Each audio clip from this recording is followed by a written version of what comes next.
നേരത്തെ GDS ഉള്ള ചില ഓഫീസുകളുണ്ട്, അവരെങ്ങനെ ഇത് കംപ്ലൈന്റ് ചെയ്യും? ഈ എമർജൻസി ലീവ് പല സമയങ്ങളിൽ ജലരേഖയായി മാറുന്നതാണ് പതിവ്. അതേസമയം അധികാരികള് ഈ തീട്ടൂരങ്ങൾ നടപ്പിലാക്കാൻ ജീവനക്കാരെ വ്യക്തിപരമായിട്ട് ഭീഷണിപ്പെടുത്തുകയാണ്. വർക്ക് ഒരിക്കലും തടസ്സപ്പെടരുത്, ഈ നിലക്ക് പോവുകയാണെങ്കിൽ GDS ജീവനക്കാരെ സമരത്തിന്റെ രൂപവും ഭാവവും ഒക്കെ മാറ്റേണ്ടി വരും. ഇന്ന് അഖിലേന്ത്യാ തലത്തിലാണ് സമരം നടത്തുമ്പോൾ അത് ഡിവിഷൻ തലത്തിലേക്ക് കൂടി മാറ്റേണ്ടി വരും. അവരെ അത് മെല്ലെപ്പോക്കായി നടത്താൻ അധികാരികൾ പറയുന്ന കാര്യങ്ങള് പേരില് ഒരു SPM-നെയും ഭീഷണിപ്പെടുത്തുന്ന ഒരു സമീപനവും ഒരു ഡിവിഷൻ അധികാരികളുടെ ഭാഗത്തു നിന്നും ഉണ്ടാകരുത്. അത് GDS ജീവനക്കാരുടെ ഒരു അഭ്യർത്ഥനയിലുള്ള ഒരു താക്കീതാണ്. ആ താക്കീത് അവലംഘിച്ചിട്ടുണ്ടെങ്കിൽ സമരം ഡിവിഷൻ തലത്തിലേക്ക് തന്നെ മാറ്റേണ്ടി വരുന്ന ഒരു അവസ്ഥയുണ്ടാവും. മര്യാദക്ക് അവരുടെ അലവൻസ്, അത് മര്യാദക്ക് എന്നാണ് പറയുന്നത്. ഭാഷ മോശം. GDS ജീവനക്കാരെ സംബന്ധിച്ച് ഭാഷയ്ക്ക് അത്ര സാഹിത്യഭംഗി ഉണ്ടാകണമെന്നില്ല. അവന്റെ നീളുന്ന പ്രശ്നങ്ങൾക്ക് ചിലപ്പോൾ സാഹിത്യഭംഗി ഉണ്ടാവില്ല. അപ്പൊ മര്യാദക്ക് ഈ ഡിവിഷൻ ഓഫീസിൽ നിന്ന് പറയുകയാണ്, അവന്റെ ഒക്ടോബർ മാസത്തിലെ അലവൻസ്, സബ്സ്റ്റിറ്റ്യൂട്ട് അലവൻസ് ഉടൻ പാസ്സാക്കണം, അല്ലെങ്കിൽ സമരം ഈ ഡിവിഷൻ ഓഫീസിലേക്ക് മാറ്റേണ്ടി വരും. മര്യാദക്ക് ചെയ്യേണ്ട കാര്യങ്ങൾ ചെയ്യാതെ ഒന്നോ രണ്ടോ BPMs-ന്റെ ലീവിന്റെ അലിഗേഷൻ പറഞ്ഞുകൊണ്ടാണ് അത് മാറ്റിവെച്ചിട്ടുള്ളത്. അതുവരെ ഇന്ന് വരെ കൊടുക്കാൻ പറ്റിയിട്ടില്ല. ഈ അധികാരികളാണ് ജീവനക്കാരെ വിളിച്ച് ഭീഷണിപ്പെടുത്തുന്നത്. 3 വർഷം സർവീസിലെങ്കിൽ നിങ്ങൾ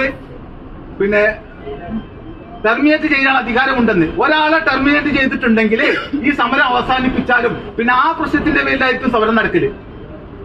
7 ദിവസം സർവീസിൽ വന്ന ആളുകളും റിട്ടയർ ചെയ്യാൻ 1 മാസമുള്ള ആളുകൾ ഈ സമരത്തിലുണ്ട്. നിങ്ങൾ ധൈര്യം ഉണ്ടെങ്കിൽ അതൊന്ന് ടെർമിനേറ്റ് ചെയ്യൂ, നമുക്ക് കാണാമല്ലോ.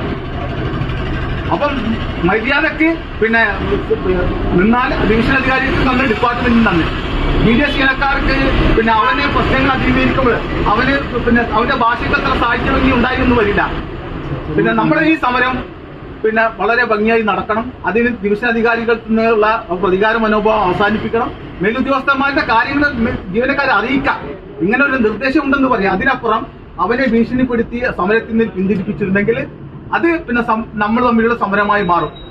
അഖിലേന്ത്യാ അടിസ്ഥാനത്തിൽ ഈ സമരം നാളെയും തുടരും. നാളെ എങ്ങനെ വേണമെന്ന് തീരുമാനിക്കും. ഇപ്പോൾ GDS മാത്രമേ സമരത്തിലുള്ളൂ. നാളെ ഡിപ്പാർട്ട്മെന്റ് ജീവനക്കാർ സമരത്തിൽ എന്ത് സമീപനം എടുക്കണമെന്ന് യൂണിയനുകൾ തീരുമാനിക്കും. അപ്പൊ അതിനനുസരിച്ച് സമരത്തിന്റെ രൂപവും ഭാവവും മാറും.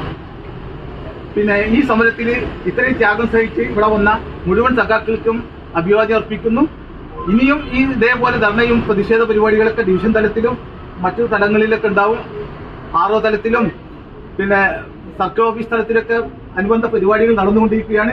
GDS ജീവനക്കാരെ പണിമുടക്കിയിട്ട് വീട്ടിലിരിക്കുന്ന ഒരു സമ്പ്രദായമായിരിക്കില്ല. അവന്റെ നീറുന്ന പ്രശ്നങ്ങൾക്ക് വേണ്ടി അധികാരികളുടെ മുന്നിൽ വരും. അത് ഇനിയും ആവർത്തിക്കുമെന്ന് മാത്രം പറഞ്ഞുകൊണ്ട് ഈ സമരം പ്രസംഗം ഇവിടെ അവസാനിപ്പിക്കും.